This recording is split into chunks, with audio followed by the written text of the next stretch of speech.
আবার অনেক বছর পরে আমি আবারও নিজের কাজে ফিরে এসেছি। তোমরা যারা আমায় খুব কাছ থেকে চেনো তারা কিন্তু অনেকেই জানো যে আমার একটা নিজস্ব পার্লার ছিল, তবে সেটা এখন আর নেই কিছু ফ্যামিলিগত কারণে, আর সাথে আমার হেলথের জন্য আমি কিন্তু সেটা বন্ধ করতে বাধ্য হয়েছিলাম। আর এছাড়াও কিন্তু সব থেকে বড় সমস্যা আমি নিজেই, মানে বলতে পারো যে আমার স্কিন, হ্যাঁ এটা সব থেকে বড় সমস্যা।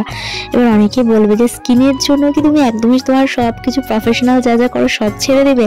হ্যাঁ আমি তাই করেছিলাম। দ্যাটস ওয়াই মানুষের কথা, মানে নিজের প্রতি নিজের একটা কনফিডেন্ট যেটাকে বলে আর কি, সেটাই আমি হারিয়ে ফেলেছিলাম। তবে আমি একটা জিনিস ক্লিয়ার হয়ে গিয়েছি, তুমি যেমনই হও, কালো হও, ফর্সা হও, মোটা হও, রোগা হও, যেমনই হও, মানুষ তোমার মধ্যে যদি কোনো গুণ থাকে তোমায় নিয়ে কিন্তু গসিপ করবে। আজ আমি চলে গিয়েছিলাম একটা ব্রাইডকে সাজানোর জন্য।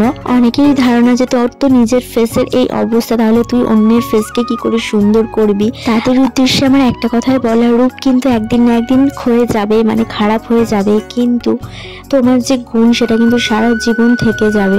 যাই হোক, আজকের ব্রাইডটা ছিল আমার নিজেরই একটা ফ্রেন্ড, আর তোমরা তো সেটা আশা করছি সবাই ফটোতে দেখে ফেলেছো, আর ব্লগটা এতদিনে পোস্ট হচ্ছে। ব্রাইডকে সাজানোর লোকেশনটা কিন্তু ছিল আমাদেরই পাড়ার মধ্যেই, মানে খুব কাছে, তবে আমার না একদমই জায়গাটা চেনা ছিল না। আর যেহেতু এতদিন পরে আমি আবারও কাজ করছি, তার জন্য আমার কিন্তু ভীষণ পরিমাণ নার্ভাস ফিল হচ্ছিল।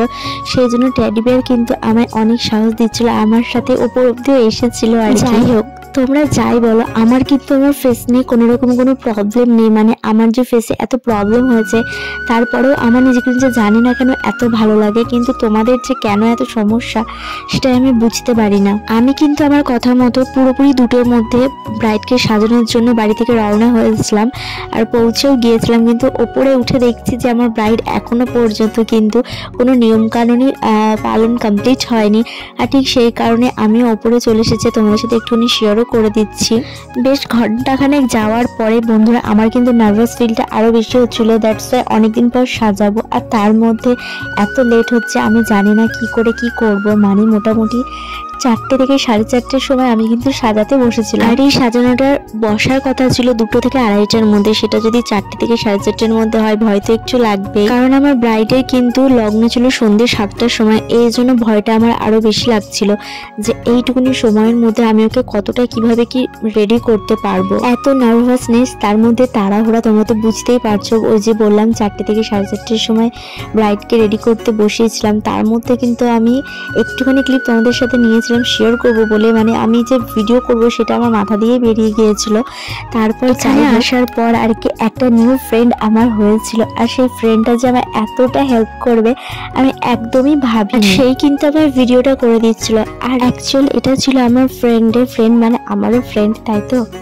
আর সে আমায় বারবার বলছিল তোমার যদি কোনো রকম হেল্প লাগে অবশ্যই আমায় বলবে, আমি হেল্প করে দেবো। আর সেই কারণে আমি নিশ্চিন্তভাবে আই মেকআপটা করতে লাগে। আর অন্যদিকে কিন্তু সেই ফ্রেন্ডটা হেয়ারটা ক্রিম্পিং করতে স্টার্ট করে দেয়। আমি কিন্তু সবার প্রথমে আই মেকআপ করতেই পছন্দ করি, কারণ আমার মেকআপের মধ্যে আই মেকআপটা ভীষণ একটা পছন্দের পার্ট। তোমরা যারা ডেলি আমার ভিডিও ওয়াচ করো তারা কিন্তু অনেকে এটা জানো যে আমার আই মেকআপ করতে কত ভালো লাগে। যেহেতু আমার ব্রাইড একটি রেড কালারের শাড়ি পরবে, তো সেই কারণে না আমি আই মেকআপটা একদমই হালকা করেছিলাম, আর গোল্ডেন টাইপের আই মেকআপ করেছিলাম। হেয়ার ক্রিম্পিংটা কিন্তু সামনের দিকটা আমি আগের থেকে করে নিয়েছিলাম, দ্যাটস ওয়াই যাতে আই মেকআপ করতে গিয়ে আমার কোনো রকম প্রবলেম না হয়। আর অন্যদিকে কিন্তু ক্রিম্পিং এখনো কন্টিনিউ চলছে, যেটা তোমরা দেখতে পাচ্ছ না, কারণ এখন আমার ক্যামেরাম্যান ক্যামেরাটা ধরেছিল, আর ক্যামেরাম্যানই কিন্তু এখন দেখতেই পাচ্ছ ক্রিম্পিং করছে না। এটা কোনো ক্যামেরাম্যান নয়, এটা হচ্ছে আমার একটা ফ্রেন্ড যে আমার প্রচুর সাহায্য করেছিল, যার কথা আমি একটু আগে তোমাদের সাথে শেয়ার করছিলাম। একদিনে ঘন্টাখানেকের আলাপেই যে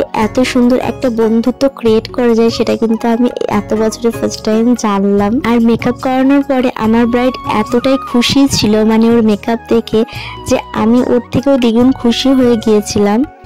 ফুল লুকটা তো তোমরা শর্টসে দেখেছো, তবুও আমি আরেকবার তোমাদের সাথে শেয়ার করে দিলাম।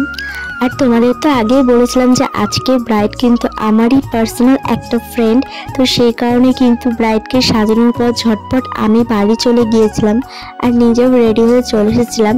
আর তোমরা বলো, কমেন্ট করে জানাও যে আমায় আর প্রিন্সকে কেমন লাগছে। আর আমাদের ফুল ফ্যামিলি, মানে আমি, টেডি বিয়ার, প্রিন্স আর আমার মা সবারই কিন্তু ইনভাইট ছিল। তাড়াহুড়ার মধ্যে যতটা হয়েছে আমি রেডি হয়েছি, আর তারপরে কিন্তু আমি তাড়াতাড়ি করে চলে গিয়েছিলাম বান্ধবী বান্ধবীর বিয়েতে, হ্যাঁ এখন আর ব্রাইড বলবো না, দ্যাটস ওয়াই এখন আমার এটা বান্ধবী। আর দেখতেই পাচ্ছ ও আমি যখন গিয়ে পৌঁছেছি তখন ওর সিঁদুরদান হচ্ছিল, আর সেটা একটুখানি তোমাদের সাথে ক্যাপচার করেছি। আর তারপরে না ছিল এনার্জি, না ছিল সময় যে তোমাদের সাথে আদার্স কিছু শেয়ার করব।